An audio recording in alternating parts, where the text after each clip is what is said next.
Ազգային ժողովի մեծարգո նախագահ, հարգելի գործընկերներ, հատկապես պարոն Գառնիկ Դանիելյան, ես ուրբաթ օրը շատ զայրացած էի, որովհետև ասում եք ես ազնիվ եւ անկեղծ պայքարող մարդ եմ, բայց հետաքրքիր է ոնց եք այդ ազնիվ կերպարով գալիս ու այս ամբիոնից կանգնում ասում, որ մենք մատաղ սերնդին նստացրել ենք նարկոտիկի վրա, երբ Հայաստան տոննաներով կոկային ներկրող Քեթրինի Միհրանի աջակցությամբ դուք եք սրբազան պայքար տանում, իր երիտասարդների հետ ակցիաներ իրականացնում, կամ ձեր Բագրատ Սրբազանն էր բեմից հայտարարում, որ ձեզ են միացել ձեր շատ սիրելի ընկերները Arthur Brothers-ը Քենիայից, որոնք հենց կապված են թմրան միջոցների հետ։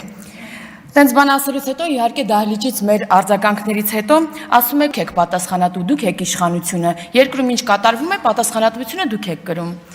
Ու հետաքրքիր է, արդյոք պարոն Դանիելյանը օրինակ իրենց քաղաքական առաջնորդ Ռոբերտ Քոչարյանին ասել է. «Պարոն Քոչարյան, ինչու սպանեցիք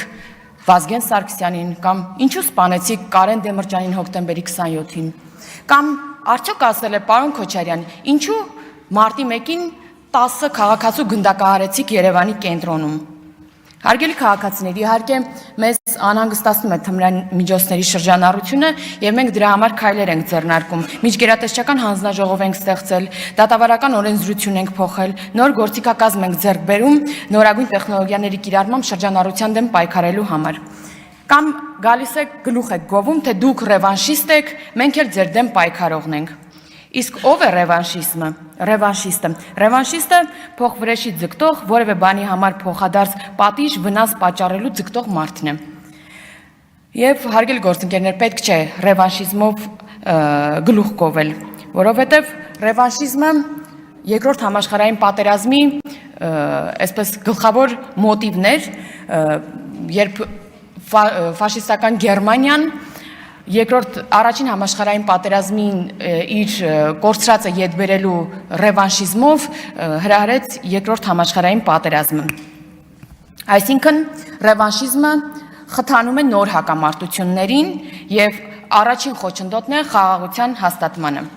Սպասեք եւ ձեր ռևանշիստական օրակարգով մյուս տարի ընտրություններին նոր օրակարգ կբերեք ռևանշիզմը եւ եթե կստանաք մանդատ քաղաքացիներից, այդ օրակարգով առաջ կշարժվեք, իսկ մեր օրակարգը ինչպես այսօր, այնպես էլ վաղը լինելու է խաղաղությունը առանց ռևանշիզմի։ Մենք պատմական Հայաստանի որևէ փուլում լավագույն քարտեզներով տարածքների վերականգնման ռևանշիստական գործողությունների դեմ ենք։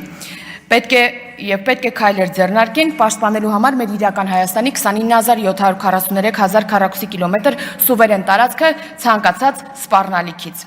Ինչ վերաբերում է օրակարգային հարցին, ապա ամենակիչը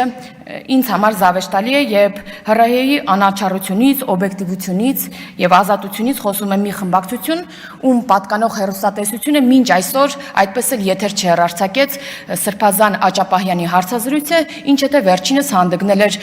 քննադատել Ռոբերտ Քոչարյանին եւ Դաշնակցությանը։ Շնորհակալություն։